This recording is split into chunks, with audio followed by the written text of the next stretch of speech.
What's going on, everyone? John Rettinger from Technobuffalo here. There are a lot of fantastic smartphones on a variety of different platforms on pretty much every major carrier. However, two really stand out, I think, ahead of the pack as sort of leading this rivalry. We've got the iPhone 3GS by Apple on AT&T, and we have the HTC-built Droid Incredible on Verizon Wireless's network. So we're going to put these two guys head to head and let you guys make determinations to which one's better for you.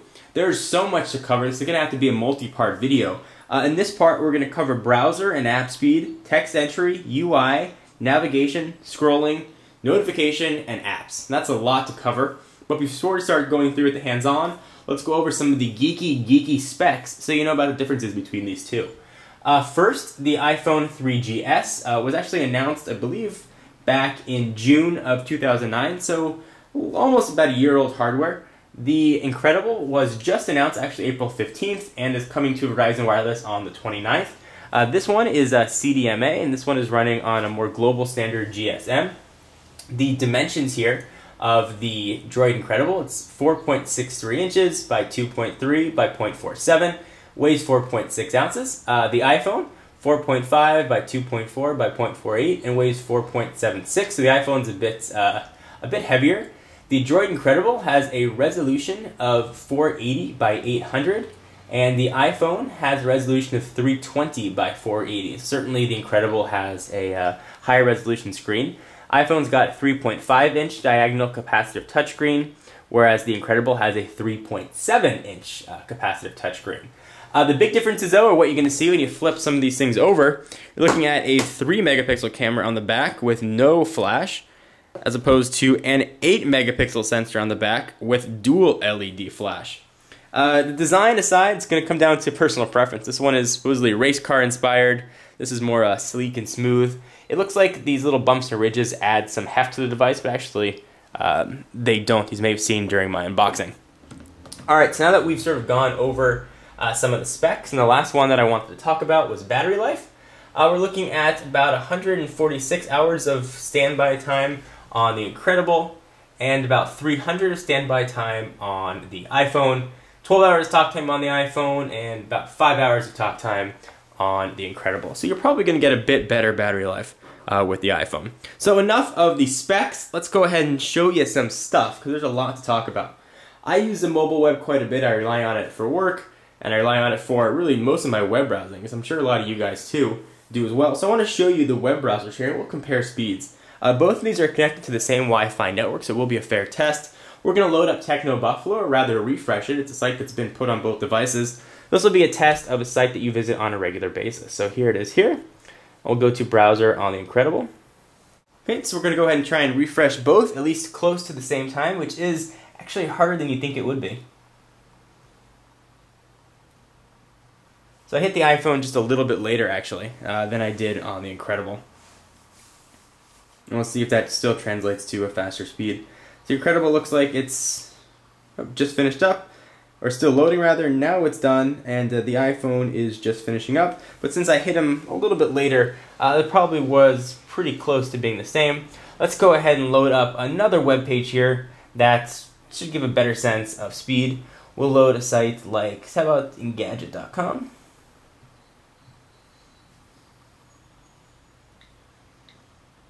And we'll see what the speeds are on these sites, and they've been loaded on both devices as well.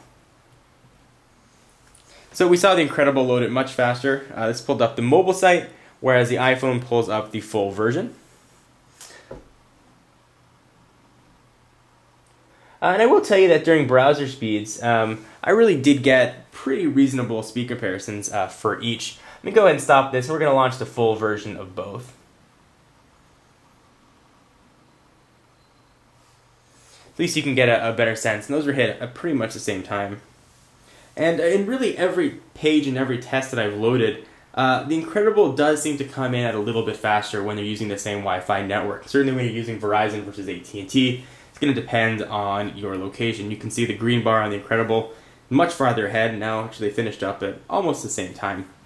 There is a speed difference with the Incredible. It's not incredibly different, but there is definitely one there. So let me show you something else with these phones that I think is very important. Let's go to a site like flash.com. which is of course run by Adobe. So if you go to flash.com or any site that has Flash content on it on the iPhone or any of the i platforms, so the iPod Touch or the iPad, you're going to be greeted with, to view this experience, you need Flash Player.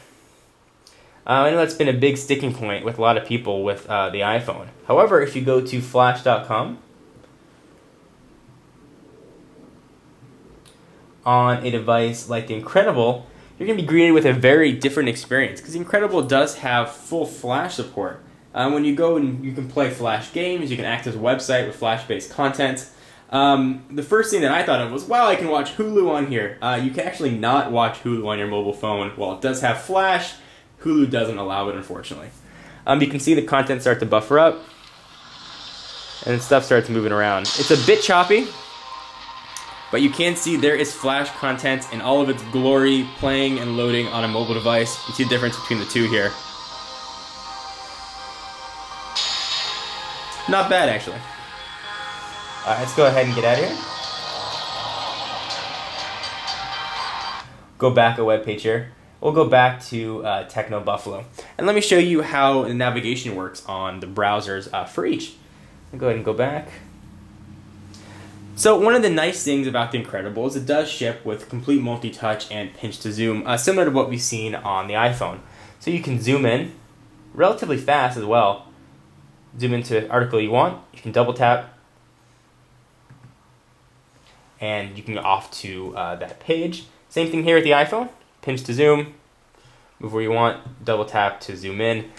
If you want to do a lot of fast scrolling, oftentimes you see a checkerboard pattern at the bottom of a page because the processor hasn't caught up to where you are. So let's see how the scrolling actually works and see if we get that checkerboard pattern.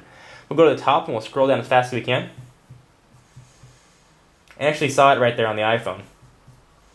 It shows up very quickly, but you do see a little bit of that checkerboard. Let's see if that happens here on the Nexus One. We'll go to the top. Not the Nexus One, rather the Incredible. Actually, you don't see that on the Incredible at all. The Snapdragon processor can more than keep up with the fast web scrolling. Something to keep in mind. There are a few other sort of cool tweaks that you can get with the Incredible browser. If you go ahead and hit Menu, your tabs, for example, or Windows as they call them, you can sort of scroll through and see multiple windows. Here you just get a sort of a rudimentary list. So that's browsing. It's a very similar experience. However, from a browser standpoint, having Flash and having the option to view Flash content, while not the biggest deal to me, it's certainly nice to have, and there are times that I appreciate it. So from a browser standpoint, the edge definitely has to go to Android and the Incredible. It really does a fantastic job. Now, one thing that I do need to mention is the Incredible is running Android 2.1 with HTC Sense on top of it. And Sense is sort of a skin on top of Android. And that skin is what's giving you the Flash capabilities. Not all Android devices with 2.1 can run Flash content. So something to keep in mind. Let's check the speed of some general apps that you may use on a regular basis. We'll open just Calendar and Browser and see how quickly they go. So go ahead and open up Calendar on each here. I've got them both ready to go, and we'll see how quickly things open. Certainly different applications, but just a sense of how fast things go or slow they go. So I missed there on the iPhone. Let's try it one more time.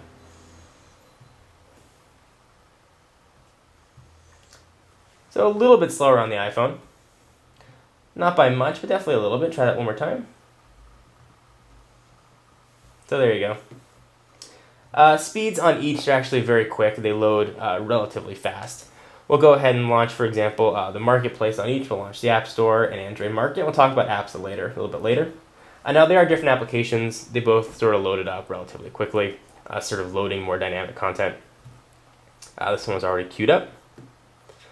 And that's one other feature you might want to notice is the Android is actually running the Marketplace in the background. Since it does support multitasking, it came up right away.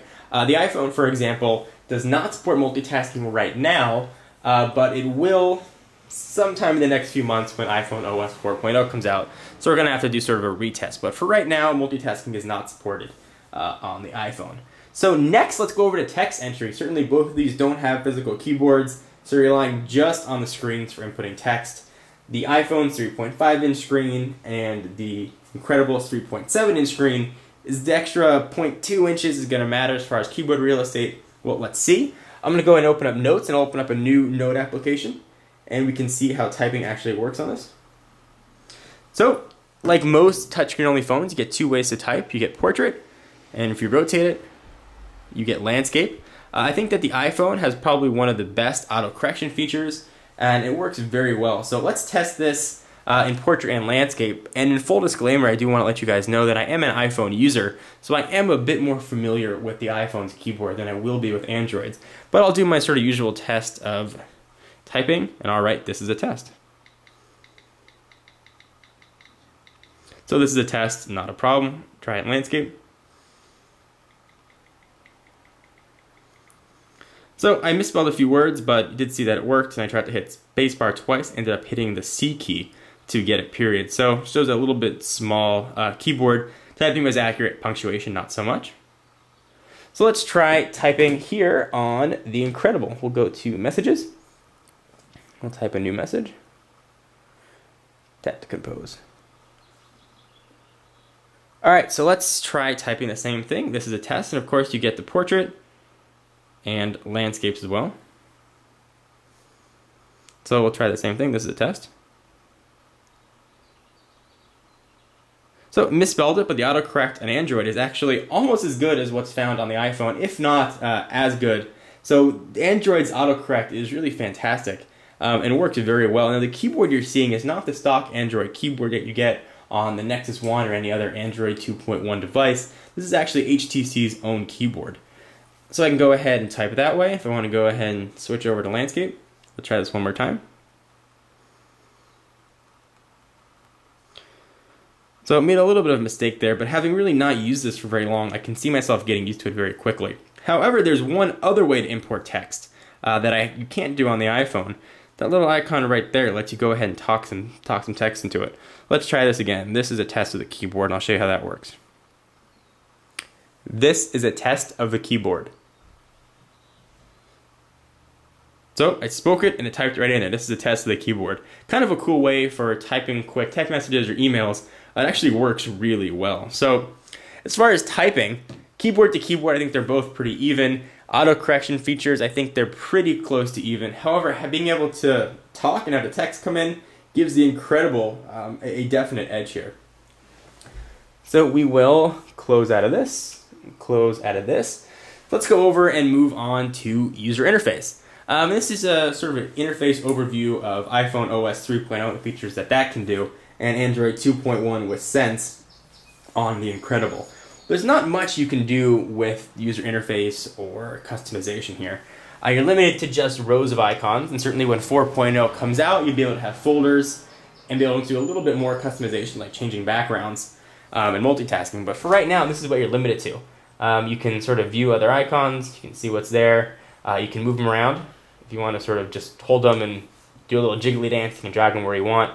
But pretty much your interface is limited to an icon array. Here on the Incredible, and with HTC Sense on top of it, you get a bit more options. A lot of cool features are widget-based, and we'll cover sort of more of these widgets in part 2 of this video. But let me show you some features that you get with HTC Incredible. It's a feature here called Leap, which you take your two fingers and you do a little pinch to zoom like you do on a website or a picture, and you're taken to a jump screen. It'll take you to all your home screens. You actually can have 7 home screens here on the Incredible. And each one of these you can jump to see whichever one you want. I only have 4 active here. I can jump right to that one. It'll take me right there. I can pinch to zoom right out, and I can jump back to my main home screen. If I want to activate that screen without doing the pinch to zoom thing, I can just hit home, and it'll take me there as well. There are a ton of widgets that you can customize here. See, I've got a contacts widget over there. I've got a weather widget over there. And there's a ton of choices if you tap that down that you can see the many different widgets that you have available. And again, I'll cover these in upcoming videos.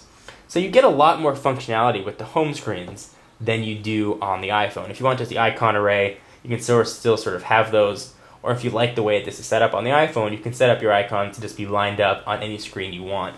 I do like the multiple home screens. You can have one screen for your email, one screen for your social messaging feed, one screen for all your contacts and favorites. And having 7 really makes it a nice option. So from a UI standpoint and a customization, clearly you have to give it to the Incredible right now. Notifications are sort of interesting on Android.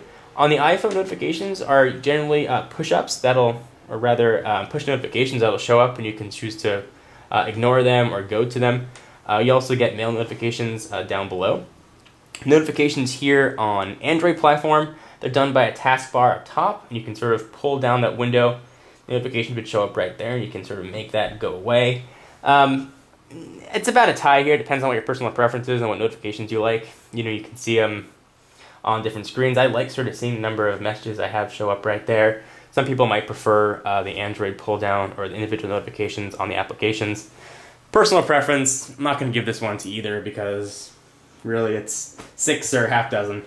Let's go ahead and talk very quickly about applications, because both of these devices have pretty robust app stores. Certainly the iPhone's app store has significantly amount more. However, the Android marketplace has many more that are free, and that's even growing by the day.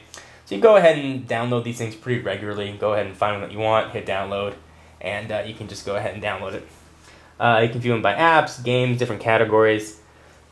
Again, this one's going to be personal preference. There's a particular app that you want that's only on one platform. You're going to prefer one over the other. If they're sort of cross-platforms, then you're going to be happy with either.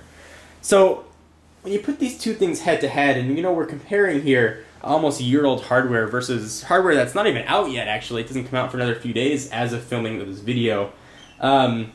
It's very clear which one is modern and which one offers a bit more. That definitely has to go with the Android Incredible or the Droid Incredible. You get just much more options and a lot more customization, as well as navigation options. With the iPhone, I'm stuck with just my finger.